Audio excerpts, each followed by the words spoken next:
Vous suivez toujours Sud FM, Sen Radio, à mes auditeurs, bonjour. Nous sommes le dimanche 28 septembre 2025 et il est 9h11 d'ailleurs. C'est donc l'heure de votre émission catholique du dimanche, Parole de vie et d'espérance. Parole de vie et d'espérance, donc en ce dimanche, 26e dimanche du temps ordinaire de l'année C. Alors pour vous présenter votre émission, vous avez Georges Fay et à la partie technique Alassane Thioune.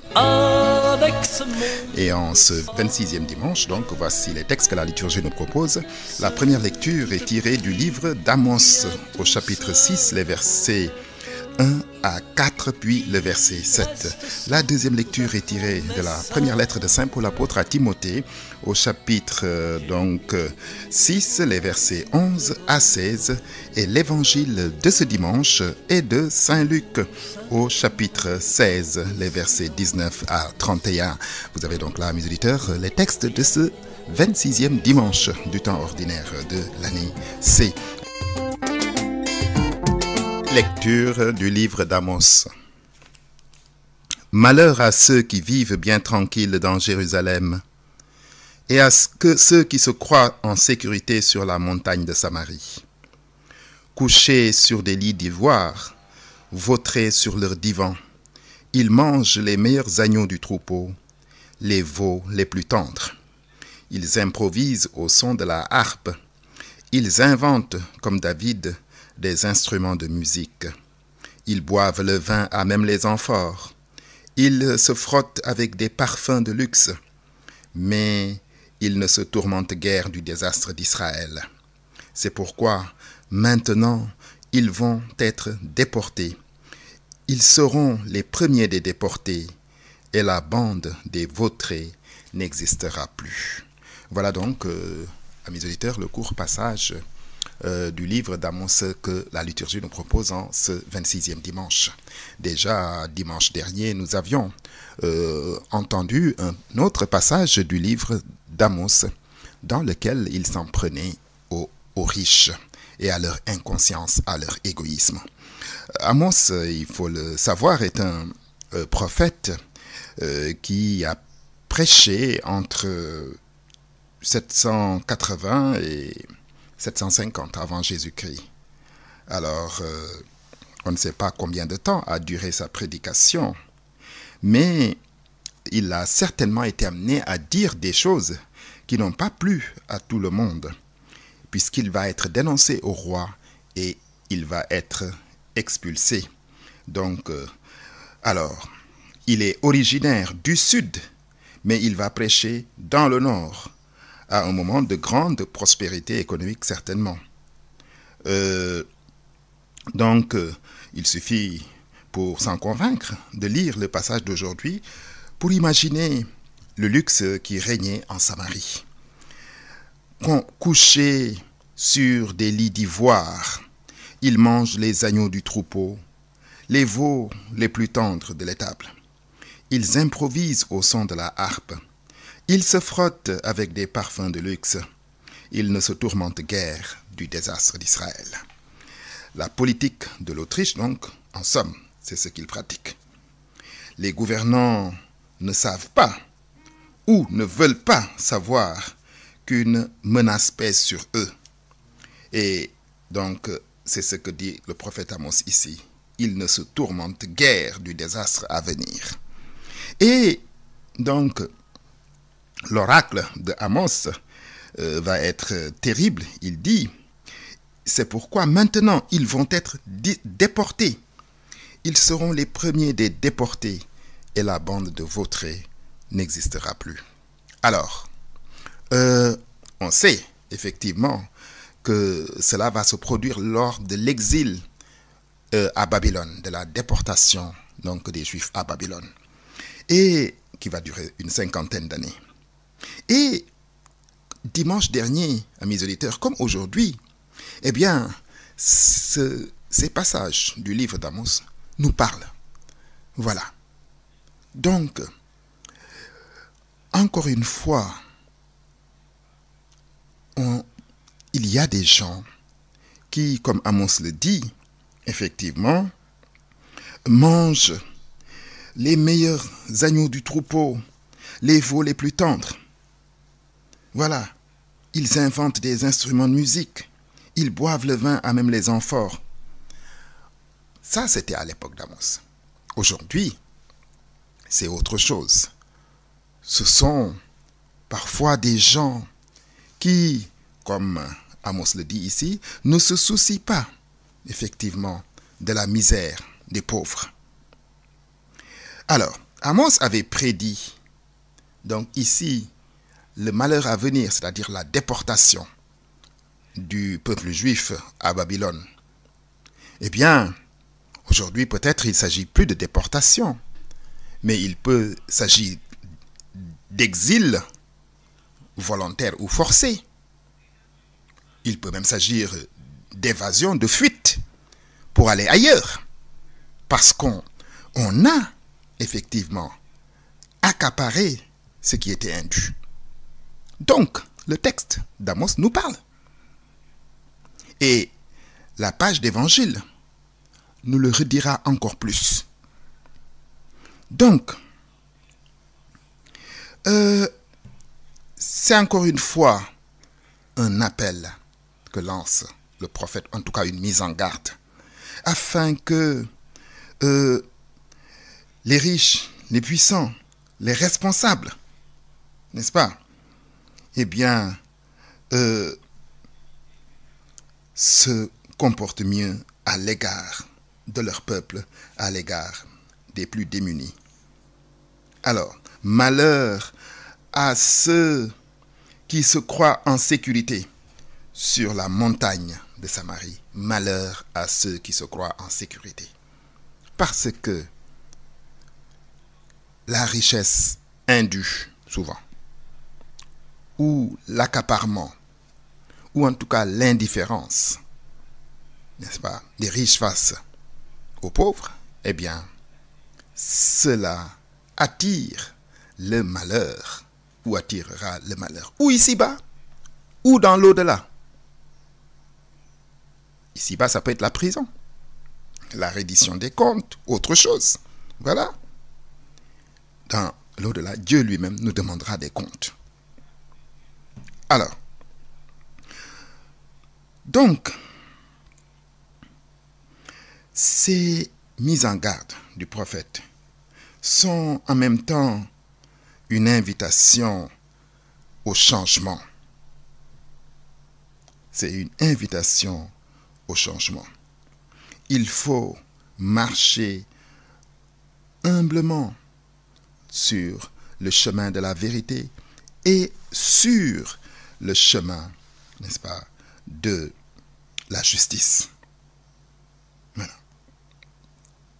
Alors, pour comprendre, à mes auditeurs, ces lignes d'Amos, il faut avoir en tête la prédication prophétique dans son ensemble. La logique d'Amos, comme celle de tous les prophètes, est la suivante. Le bonheur des hommes et des peuples passe inévitablement par la fidélité à l'alliance avec Dieu. Et fidélité à l'alliance veut dire justice sociale et confiance en Dieu. Aujourd'hui, même si on ne parle plus de fidélité à l'alliance, la fidélité au commandement de Dieu, la foi véritable, implique nécessairement la justice.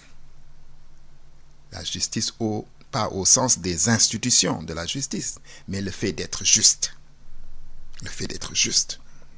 Le fait de penser au peuple, le fait de penser aux faibles, le fait de penser aux démunis. Voilà. Donc, dès que l'on s'écarte de cette conduite, eh bien, tôt ou tard, on en paye les conséquences. C'est précisément sur ces points-là que Amos a des choses à redire. La justice sociale, le prophète y pense. Il suffit de relire le chapitre de la semaine dernière, où il reprochait à certains riches de faire leur fortune sur le dos des pauvres. Et dans le texte d'aujourd'hui, le repas de luxe qu'on nous décrit ne profite évidemment pas à tout le monde.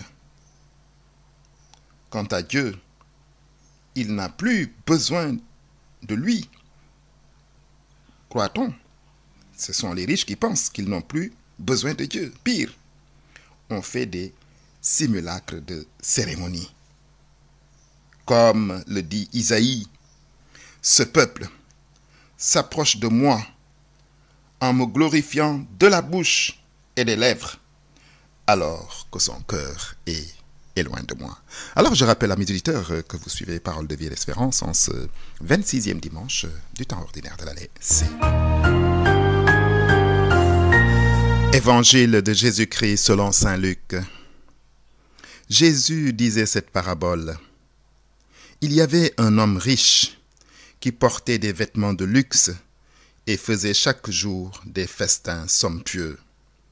Un pauvre, nommé Lazare, était couché devant le portail, couvert de plaies. Il aurait bien voulu se rassasier de ce qui tombait de la table du riche, mais c'étaient plutôt les chiens qui venaient lécher ses plaies. Or, le pauvre mourut, et les anges l'emportèrent auprès d'Abraham.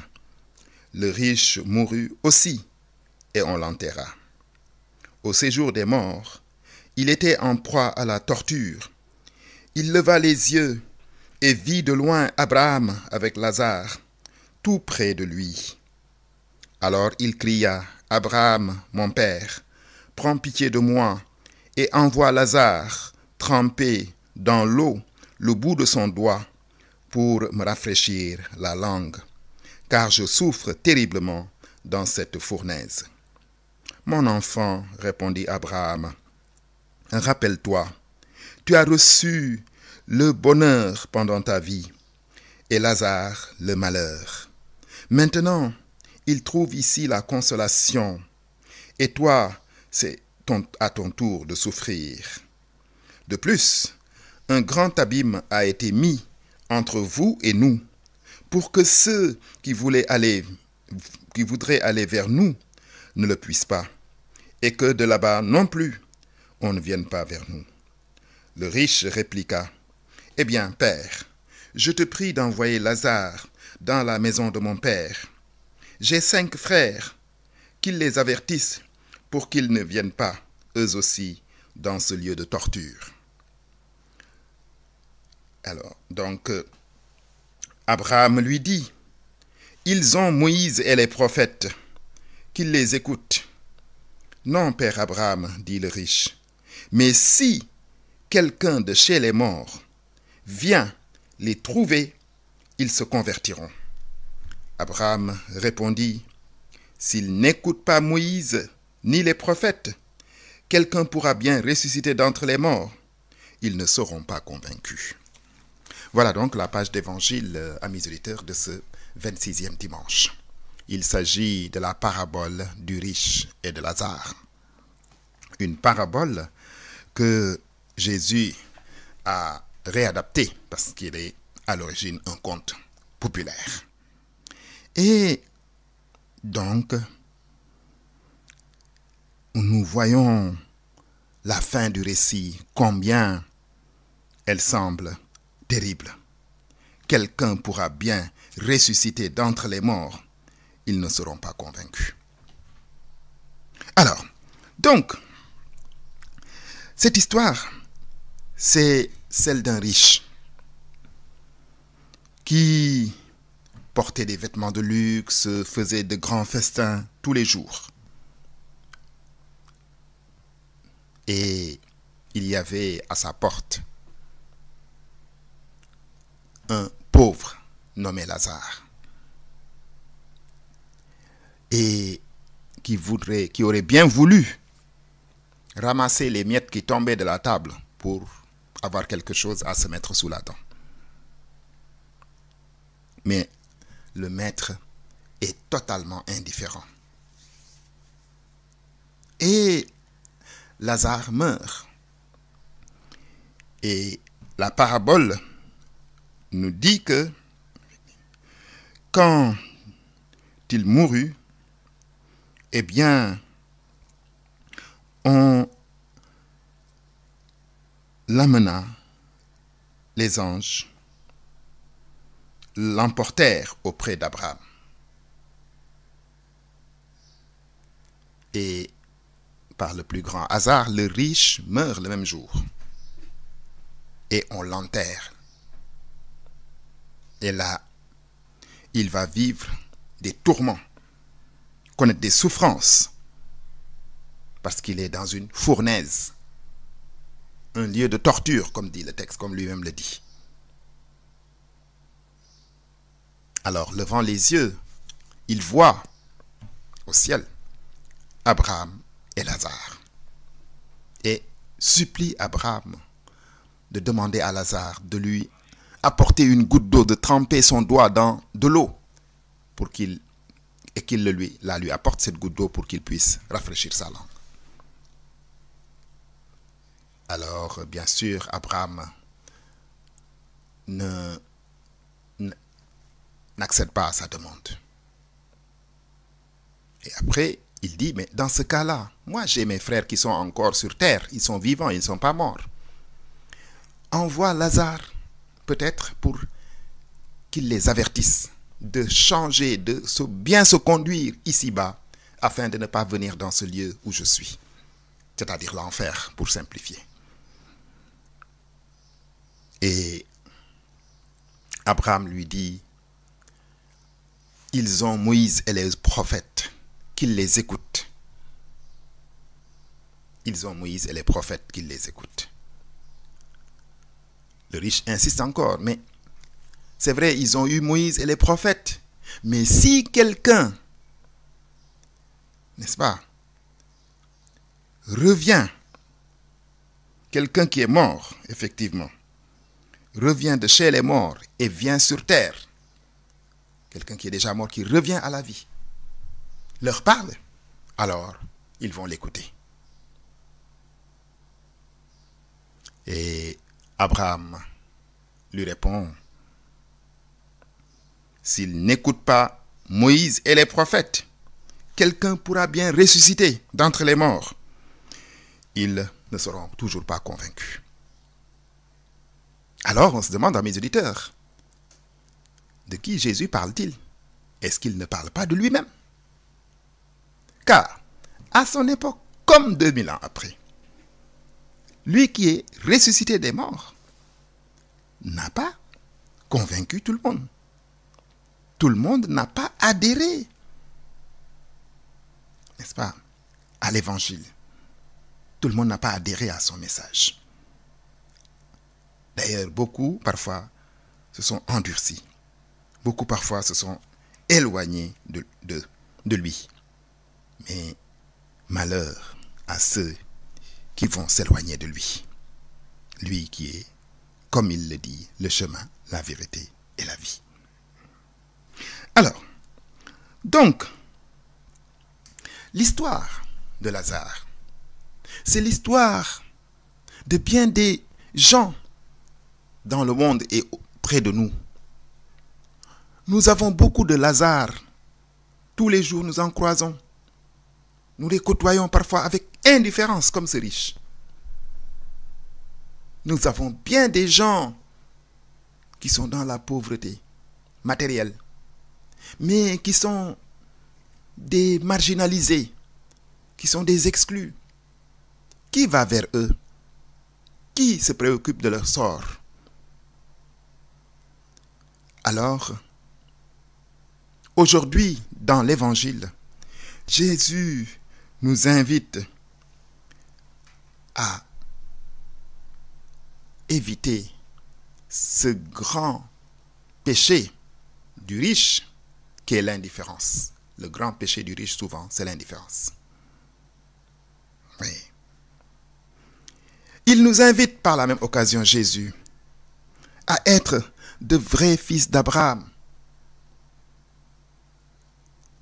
Dans le contexte de cette parabole, les vrais fils d'Abraham sont ceux que Dieu récompense pour la vie qu'ils ont menée. vie de droiture, de justice, d'amour du prochain. Alors attention, il n'est pas dit, comme on pourrait bien le penser à travers une mauvaise lecture de la page d'évangile, il n'est pas dit que les pauvres sont faits pour le paradis. C'est vrai, dans les béatitudes, le sermon sur la montagne, Jésus avait bien dit « Heureux les pauvres ». Mais, en fait, ce n'est pas automatique. Il n'est pas dit que, comme, encore une fois, la parabole du chameau passant par le trou de l'aiguille, cet enseignement du Christ, il sera plus, n'est-ce pas, facile à un chameau de passer par le trou d'une aiguille qu'à un riche d'entrer au paradis.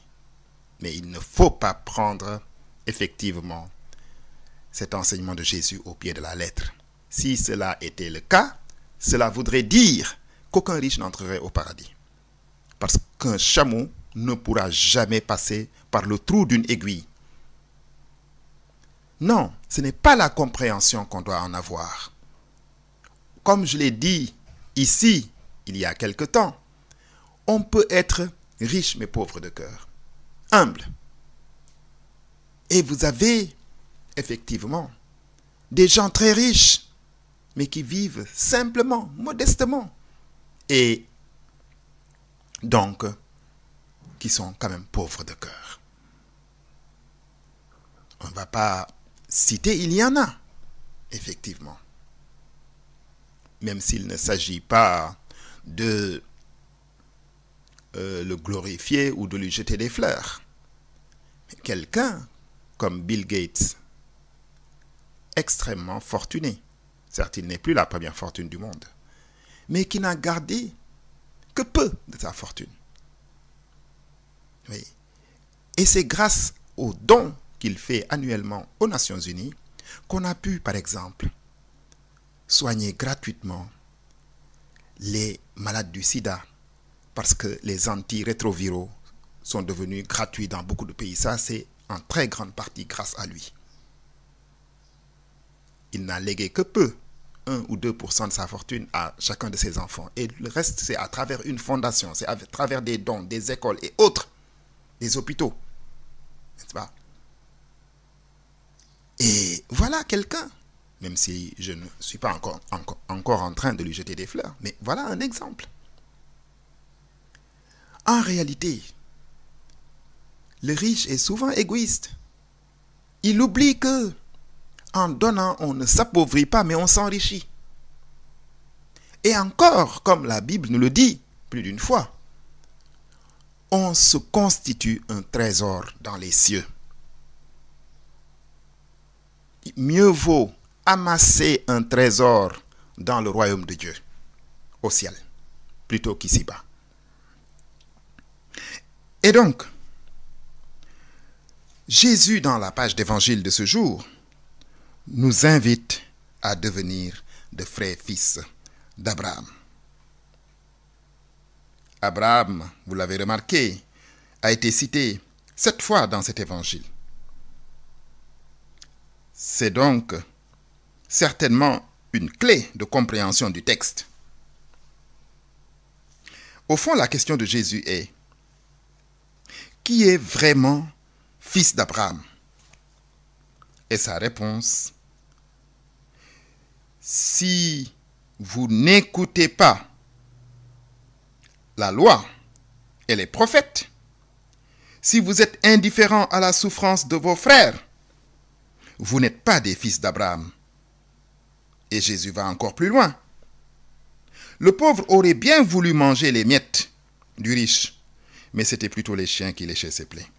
Or, les chiens étaient des animaux impurs chez les Juifs.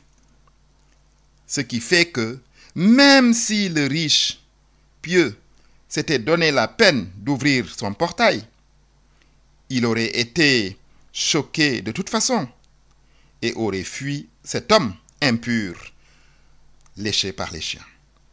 Dans la croyance des Juifs, la leçon de Jésus, là encore, est donc la suivante. Vous attachez de l'importance au mérite. Vous veillez à rester pur. Vous êtes fiers d'être, n'est-ce pas, les descendants d'Abraham. Mais vous oubliez l'essentiel. Cet essentiel est dit dans la loi et les prophètes. Et là, nous n'aurons que l'embarras du choix. Dans le livre d'Isaïe, par exemple, Dieu dit, « Le jeûne qui me plaît n'est pas ceci. Partager ton pain avec celui qui a faim. Accueillir chez toi les pauvres, les sans-abri. Couvrir celui que tu verras sans vêtements. Ne pas te dérober à ton semblable. » C'est ça le jeûne qui plaît à Dieu. Si tu donnes à celui qui a faim ce que toi tu désires, et si tu combles les désirs du malheureux, ta lumière se lèvera dans les ténèbres. Voilà ce que Dieu attend de ceux qui sont dignes d'être appelés les fils d'Abraham. Alors, la phrase de Jésus qui termine la page d'évangile à mes auditeurs est terrible. S'ils n'écoutent pas les prophètes, eh bien, quelqu'un pourra bien ressusciter d'entre les morts. Ils ne seront toujours pas convaincus.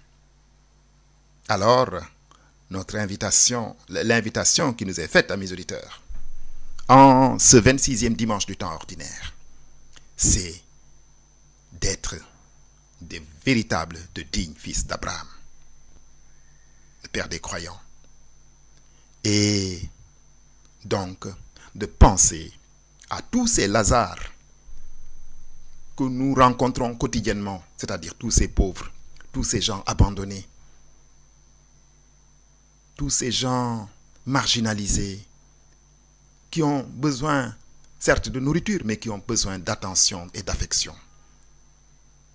Alors, donc, soyons de véritables fils d'Abraham, pour que la récompense qu'a reçue Lazare soit aussi celle qui nous attend dans le royaume des cieux. Lecture de la première lettre de Saint Paul apôtre à Timothée. Toi, l'homme de Dieu, cherche à être juste et religieux. Vis dans la foi et l'amour, la persévérance et la douceur. Continue à bien te battre pour la foi et tu obtiendras la vie éternelle. C'est à elle que tu as été appelé. C'est pour elle que tu as été capable d'une si belle affirmation de ta foi devant de nombreux témoins. Et maintenant, en présence de Dieu qui donne vie à toutes choses, et en présence du Christ Jésus qui a témoigné devant Ponce Pilate par une si belle affirmation, voici ce que je t'ordonne. Garde le commandement du Seigneur en demeurant irréprochable et droit jusqu'au moment où se manifestera notre Seigneur Jésus-Christ.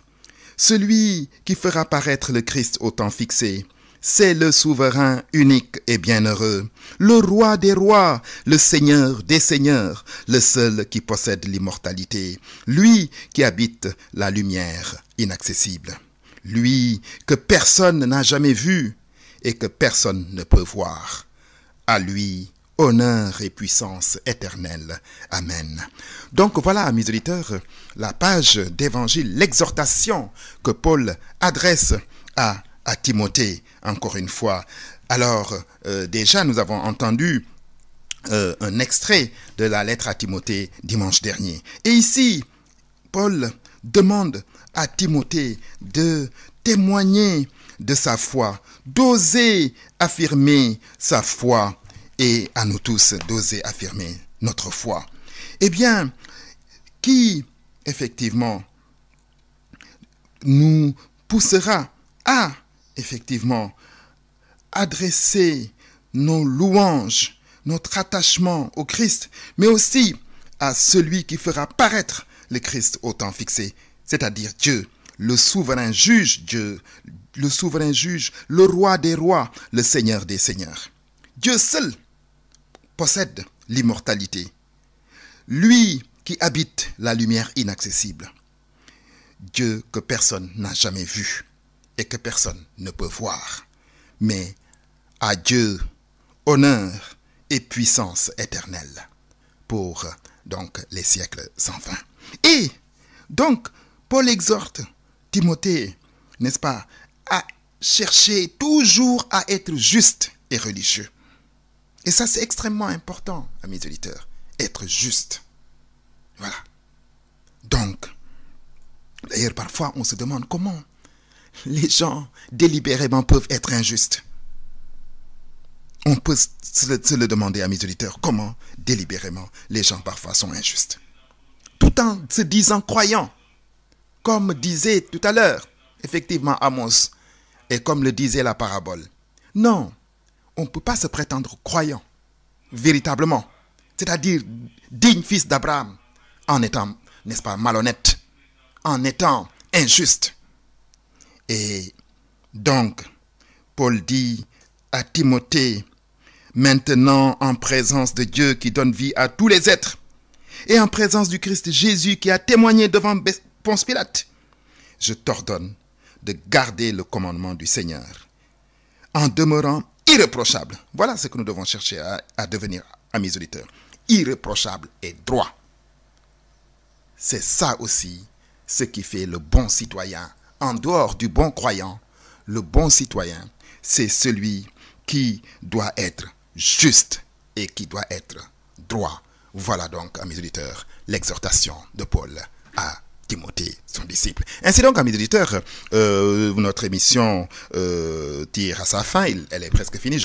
Ainsi donc, amis auditeurs, les textes de ce dimanche rejoignent et vont encore plus loin que ceux de dimanche dernier. Nous sommes toujours dans le rapport, notre rapport à la richesse, notre rapport à l'argent, à la puissance, au pouvoir. Et les textes de ce jour nous invitent, amis auditeurs, à plus de justice, à plus d'attention, à moins d'indifférence envers ceux que nous côtoyons, envers tous ces Lazars du monde moderne. Malgré les innombrables richesses que certains possèdent, eh bien, ils sont